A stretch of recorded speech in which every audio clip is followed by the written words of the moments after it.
And to summarize 10 years of research and 10 books, we concluded that good work has three components, three strands.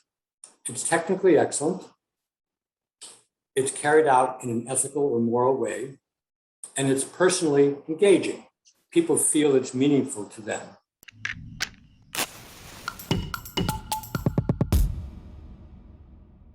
Hi, today we're joined by Dr. Howard Gardner. He is a John H. and Elisabeth A. Hobbs Research Professor of Cognition and Education at the Harvard Graduate School of Education. He is widely known for his theory of multiple intelligences and has authored 30 books, of which the most recent is an intellectual memoir titled A Synthesizing Mind. He is also the senior director of Harvard Project Zero, and since 1995 has been the co-director of the Good Project. The intention of this podcast, Ignited, is to spread awareness around education and the problems faced by its various stakeholders, and eventually to create a learning resource for said stakeholders.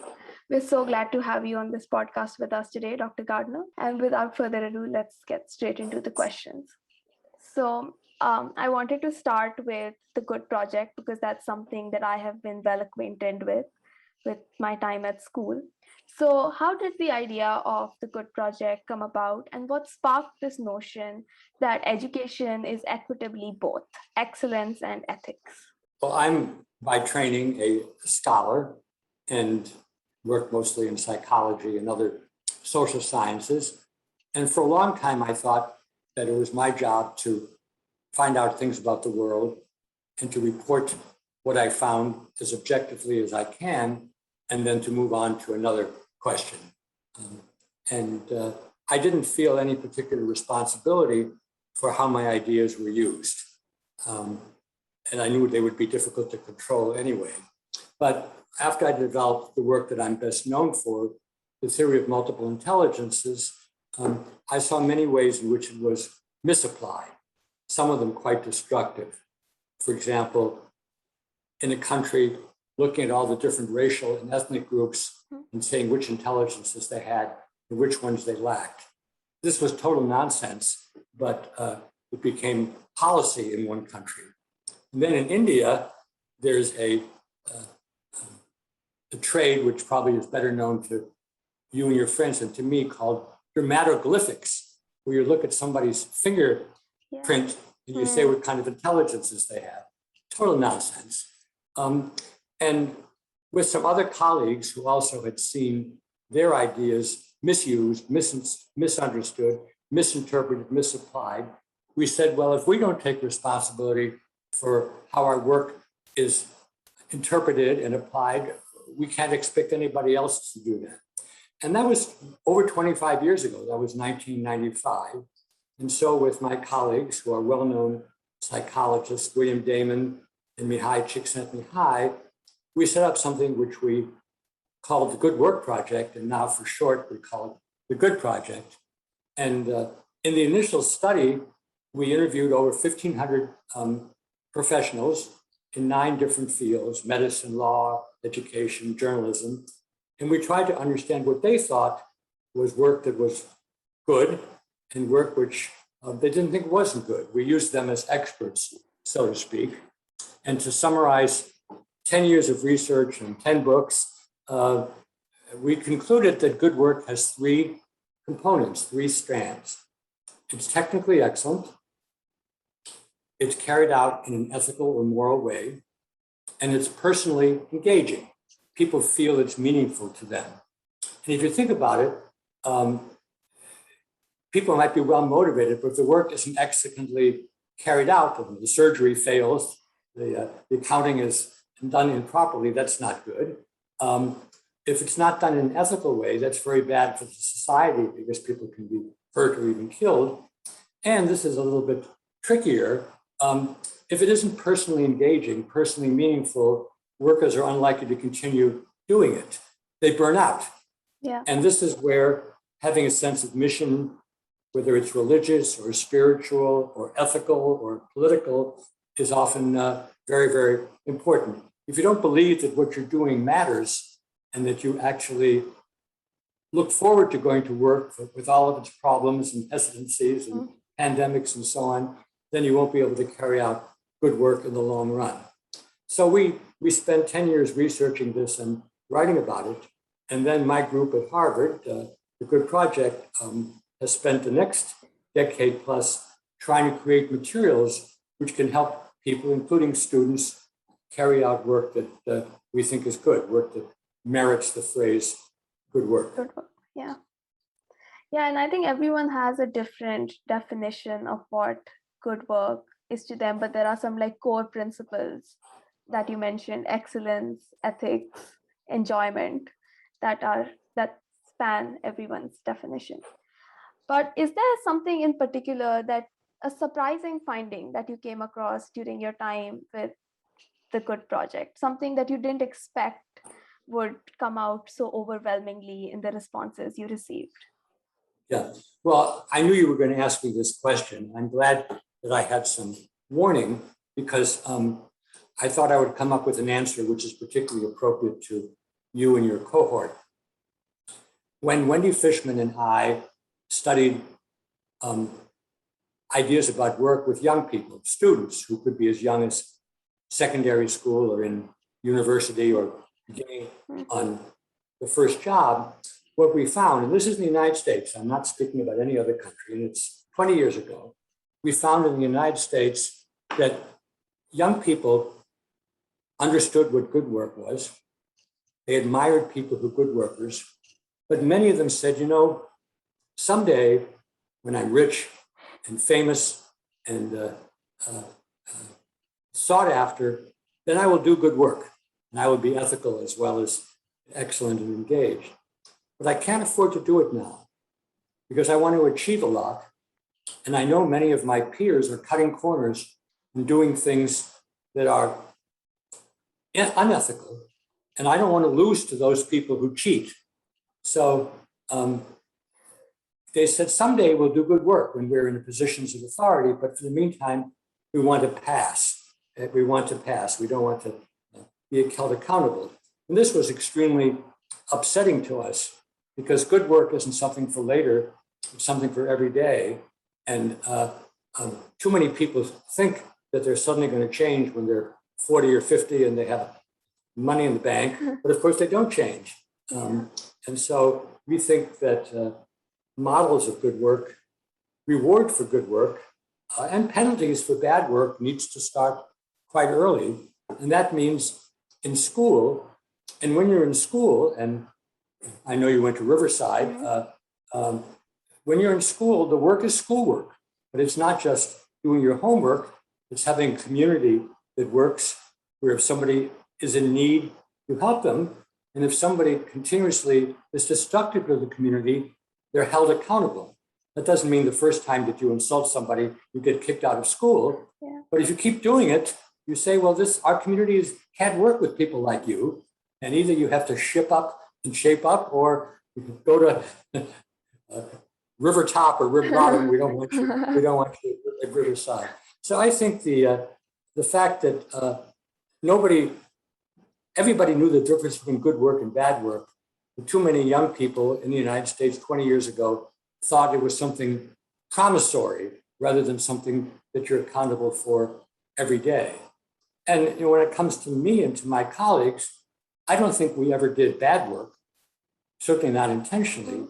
But we didn't realize that our responsibility wasn't just to write an article and then write another article, but to make sure we did what we could, that whether it was multiple intelligences, or in the case of Bill Damon, a sense of purpose, or in the case of Mihai Csikszentmihalyi, feeling of flow, probably known to many people who are watching, we couldn't just write the article or write the book and do something else. We had to make sure we did what is in our power to make sure the ideas were intelligently understood and not misapplied. I have to say, in honesty, my ideas about multiple intelligence have been misinterpreted for 40 years. It drives me crazy. I could spend all of my time just trying to refute the stupid misunderstandings of the theory. But life is short. I'm young, no longer. I'm old. So I spend a certain amount of time trying to correct things. And I have 3 people who work with me who understand the theory. And often when something comes to me, like somebody wants a podcast on MI, or somebody wants an article, or somebody's trying to start a school. They say, well, you should talk to Tom or Jackie or Mindy. So it's good to have help, but everybody has to make a decision about how much time you want to spend being a policeman or policewoman, and when you can say, look, I've done what I can to correct people's misunderstanding of multiple intelligences. If I die tomorrow, there's going to have to be other people who take on that task. Yeah, and interpretation, like you said, so there's a couple of ideas you covered. I have a couple of questions.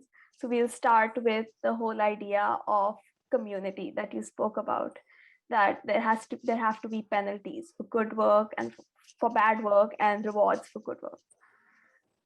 And throughout my time researching the Good Project, I came across this idea of community very often, how it's important to give back to the community, how it's important to be a part of a community in order to continue doing good work. But with the pandemic, the idea of a community has changed so much.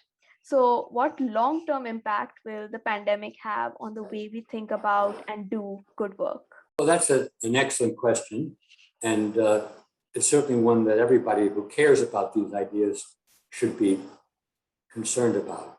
I would want to go and start before the pandemic, because social media have radically redefined what a community is. I mean, many people spend more time with their devices, either looking at faces in Zoom or just communicating by text messaging, than they do, work a team or on a school newspaper, or for that matter, in a study group. Ideas of community need to be flexible.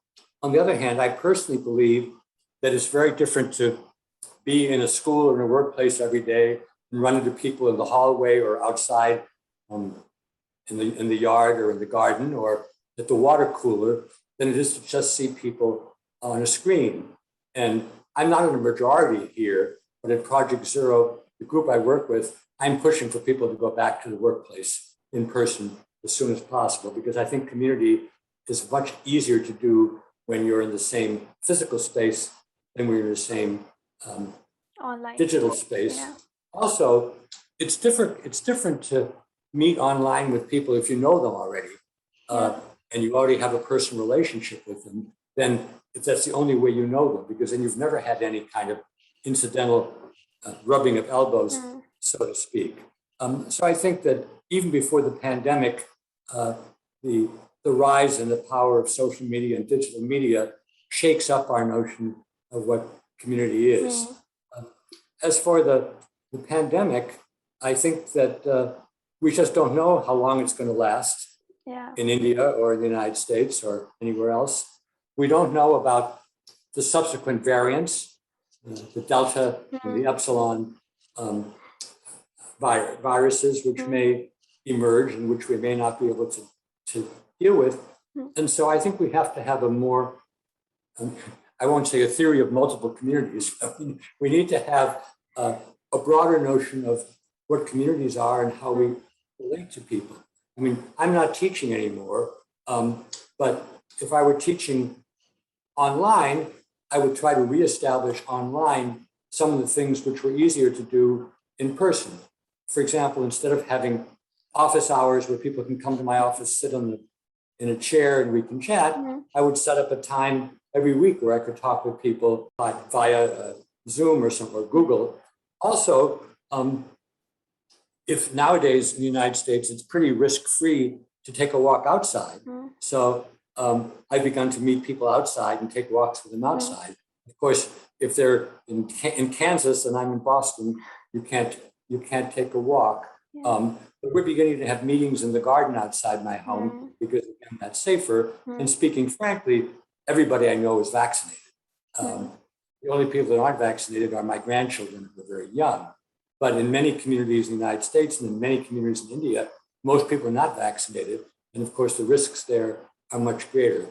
So I don't think humans can behave.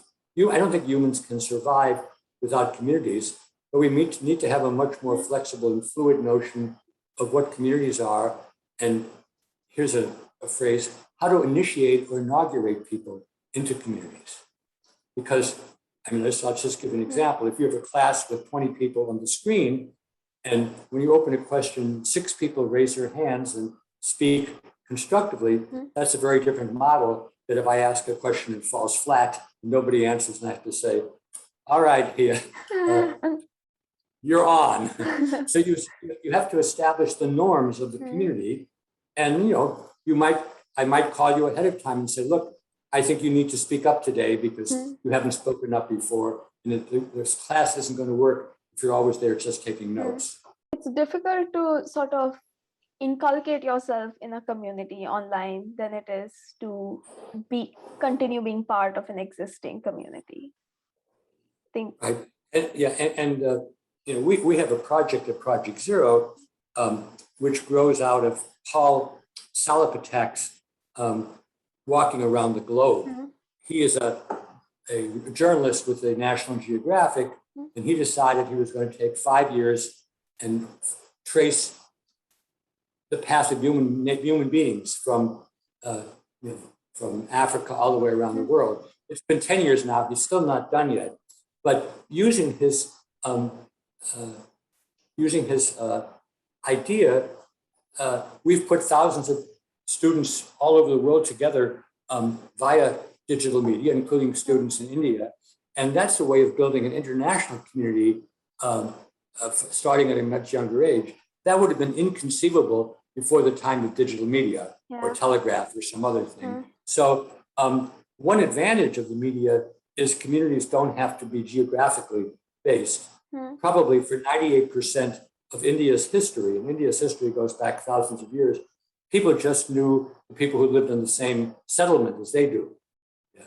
And even in Gandhi and Nehru's time, most people were in villages. Now that's changing. I mean, we have very cities rapidly, where they have millions of people. That wasn't true before.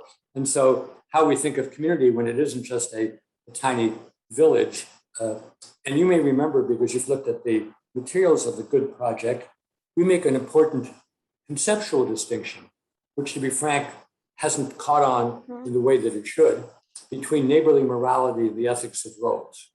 Maybe we could have a shorter. Neighborly morality is how do you behave with the people who live near you, the people on the block, on the farm, in the village.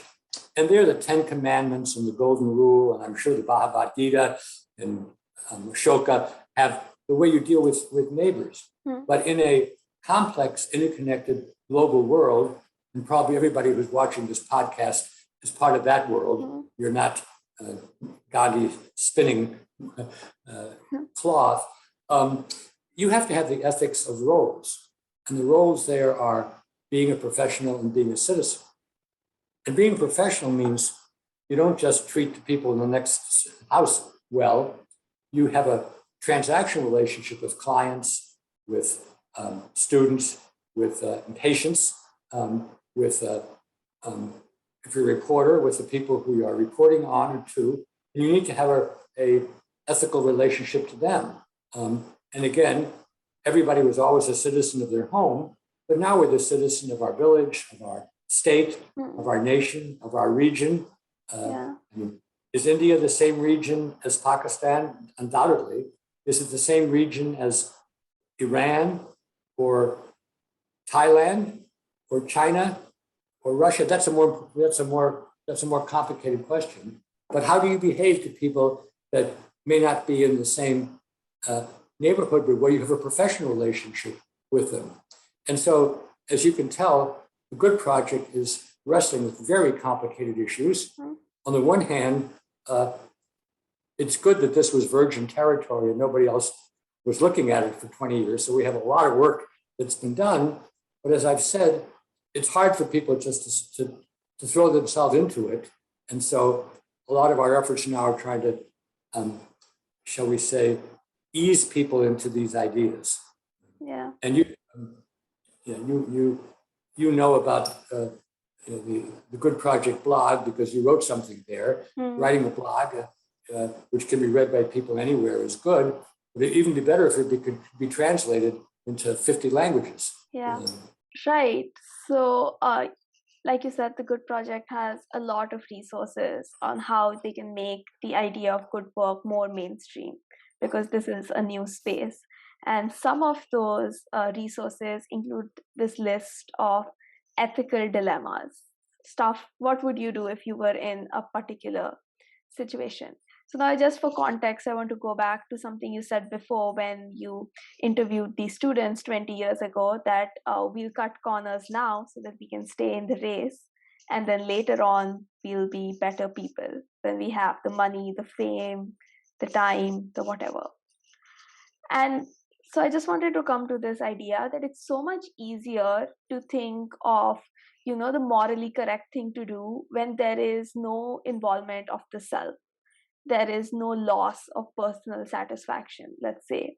So how does one go about doing the right thing? And can we train ourselves to be better people, even if it hurts us personally in like a professional or monetary or any other way? Well, it's hard to do alone. You need support.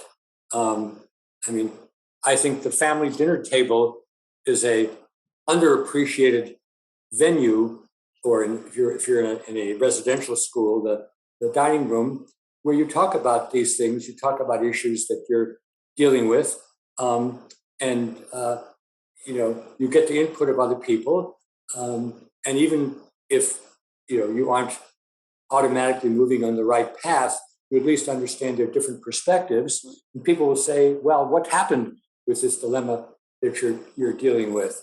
How did it turn out?" So I think you need to make it part of a public conversation or a private conversation. If you're a good Catholic, you have a conversation with your priest, confessional. In my particular case, I've been working with Wendy Fishman to have students keep personal portfolios where they write about the dilemmas they're dealing with and how they deal with them. And in the United States now, we have a very bad situation called cancel culture, where you say something inappropriate and people blog it all over the world, and you get a reputation for that. And so now sometimes people are afraid to say what they think because it's going to be on Facebook the next day. And so they find this private kind of portfolio, kind of a journal, which only we see and talk with them, to be a way of doing those kinds of things. Also, adult role models are incredibly important. If they're adult role models who students respect. And they can be in the media, they can be from history, they can be from prehistory. But I think it's basically, for most of us, it's the parents, the relatives, the teachers, the head of school. How do they behave? Do we walk the talk? When we do something wrong, do we take responsibility for it? I use an example which struck me. Harvard, where I've been for 60 years, our motto is truth, veritas. Nobody would say that's a bad motto. But there was a cheating scandal about 10 years ago where 130 students in a class cheated. And I was appalled by this, kind of a humorous sidekick. The course was called Introduction to Congress, which is our legislative body. 130 students cheated. And if I were the head of the university, I would have made a wide point about this. What does it mean to be veritas when you lie about your answers? The senior administration was silent. They wanted to pretend that it went away. They swept it under the rug. And this pushed me into creating groups at Harvard where students would talk about this. So there's a saying about parents. Children never listen to what their parents say, but they always notice what they do. And so if the head of the school had been talking about truth every day, but then when there's a cheating scandal, it was quiet, they'd notice what he or she didn't do. They said, look, this is a wake-up call. Why is this happening? What should we be doing differently? What can we do so people wouldn't even think about cheating? And in the United States, cheating is rampant in our schools, and people don't see it as a problem. You're going to ask about Wendy Fishman in my book about college, and I will tell you two findings. One is that nobody thinks cheating is a problem, even though it's rampant. Second of all, and this shocked us, we did a word analysis of interviews with 1,000 students. And these were open-ended interviews where we talked to students for an hour each. So there are hundreds of thousands of paragraphs. American students use the word I or me 11 times more often than they use the word we or us. So it's incredibly egotistic and egocentrical society. And it would be interesting. It would be an interesting study to do at Riverside, because on the one hand, Riverside is a very elite school, and you have to have privilege to go there, not necessarily monetary privilege. So in that sense, it's a very I kind of school, and yet the philosophy is very cooperative and communitarian. So obviously, if you tell students, say we and not I, they do that. But if you were to record surreptitiously 500 conversations or look at 500 blog posts, you would see how much of an I as opposed to a we society. Another thing which was very interesting, because of our interest in good work, we tried to see how often the students use the word help. And we found students use the word help a lot. But then we looked to see in what context the word help was used. And it was usually getting help for themselves rather than helping others. Now, it's fine to want to have help for yourself, but it's incriminating if you never want to help anybody else. So the words we use, which we can now count with computers, it doesn't take any time at all, can be very revealing about how egocentric we are as opposed to how communitarian we are. So just to give some context to our listeners who haven't had a prior look at the questions, Dr. Gardner has a book set to release in 2022 called The Real World of College, What Higher Education Is and What It Can Be. So just continuing on the same idea, the same thread of thought, I would love to know what are some flaws in the education system and where do you think we are headed? Because I'm a freshman in college and I'd like to know what to avoid and what are some mentalities that students usually fall into that are detrimental. Well, if you were coming to my office, I would ask you two questions. What college are you at? Maybe three questions. What college are you at? What are you studying? And what do you hope to get out of college? I am interested in what college you're at. Is it in India or is it abroad? I am currently in France. I go to Sciences Po here. I'm a first year. Okay. Yeah, so I'm currently coming to you from France. Okay. So, I mean, that's a very important question to know the answer to, because if you go to school in India 15, 20 years ago, engineering was like the only topic. And medicine. Yeah, overwhelming. So it's very important to know what country you're in, because France is not the same as Germany, which is, it's not the same as China. And also, you're in a pre-professional track, which is different than business, which many people go into now, or engineering, which is the default in many developing countries, or liberal arts, which is what I do. Liberal arts is a word which wasn't known except in the United States and England until the last century. And liberal arts, you deliberately study very widely, study very broadly. So you study literature, philosophy, the arts, as well as mathematics and government politics and things like that. So I guess that to get to your question, you need to know what the college is trying to do, what it thinks it's trying to do at the university, and to what extent that intersects or doesn't intersect with what your own personal goals are. And they don't have to be the same, but if they're too wide, that's a challenge and something has to give. In the United States, we write about this extensively in the real world of college. The schools suffer from what we call mission sprawl and projectitis. Mission sprawl is every school says it's trying to do everything, which means it's going to fail because you can't do everything. And projectitis means every time somebody has a new request or somebody gives some money to the school, often with an Indian last name, they set up a program there. And so it's incredibly important that they be focused on the part of the institution of higher learning, and that focus either is in alignment with what you want or that you can bring yourself in alignment, because otherwise it's going to be a difficult 3 or 4 years.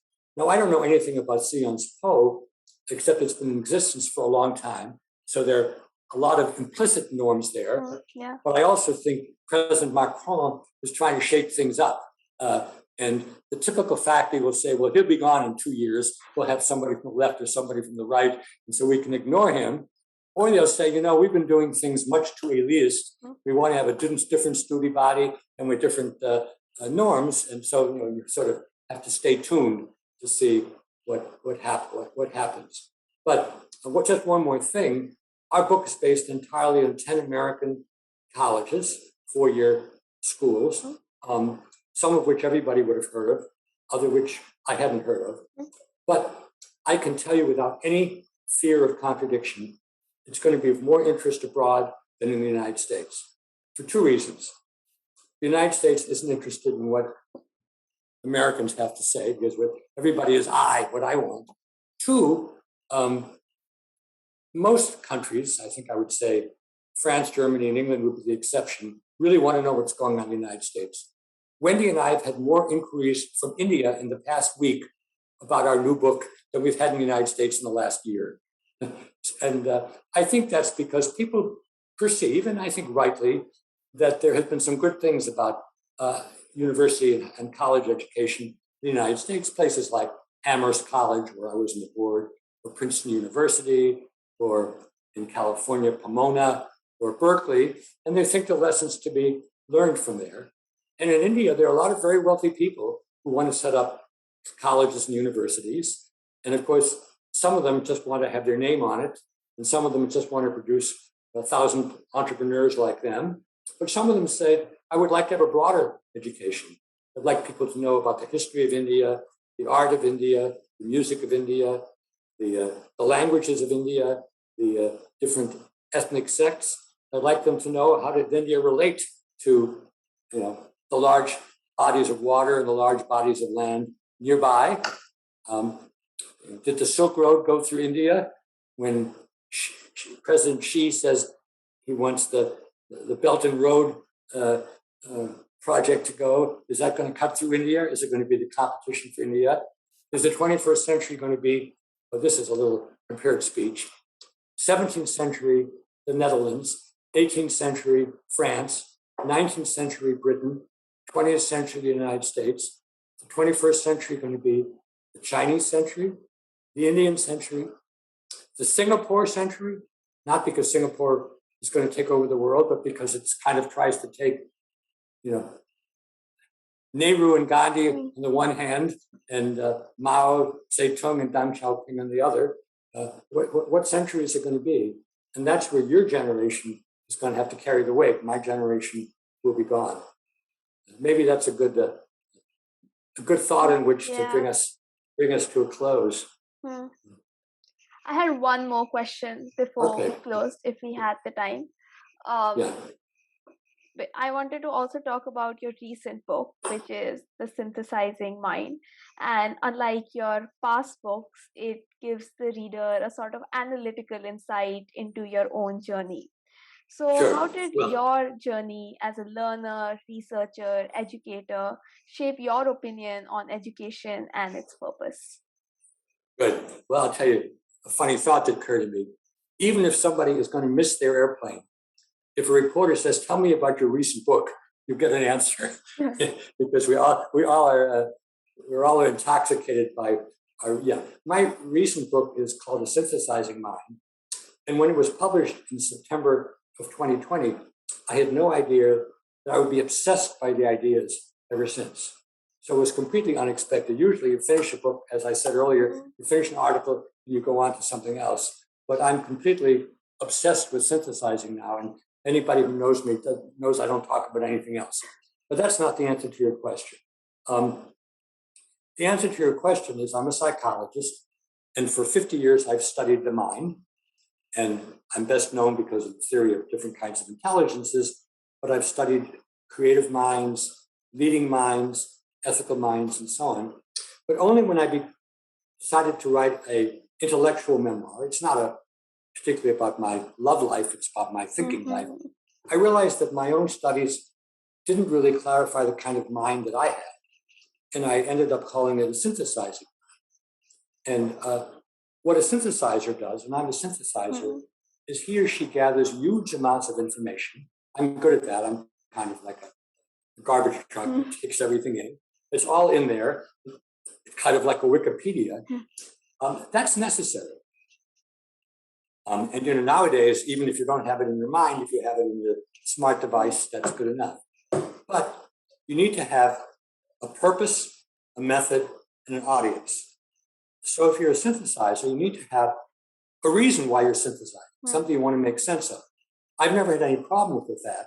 But there are a lot of people who are savants and who win huge prizes on Jeopardy or television shows like that, but they never try to put it together. They just, if you say, well, who won the World Series and who's in the Olympics and who was the second emperor, they know that, but they never try. So you need to have a purpose of project.